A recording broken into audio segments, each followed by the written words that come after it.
Jean-Claude Juncker has ruled out the central plank of Theresa May's Chequers proposals and scorned the British government's plans to build a rival to the EU's Galileo satellite project. In a downcast reading of the Brexit negotiations in his annual State of the Union speech, the European Commission President said Brussels would not let the UK enjoy the benefits of an internal market on goods, and that if negotiators failed to find an agreement on a deal it would not be the fault of the Commission.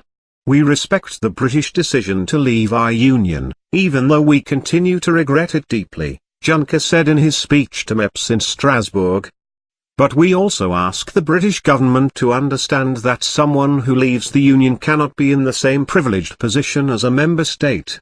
If you leave the Union, you are of course no longer part of our single market, and certainly not only in the parts of it you choose.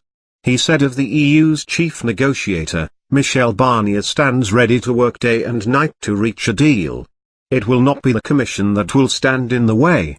Juncker offered May some warm words in response to her calls for an unprecedented deal, telling MEPs he agreed with the statement made in Chequers that the starting point for such a partnership should be a free trade area between the UK and the EU.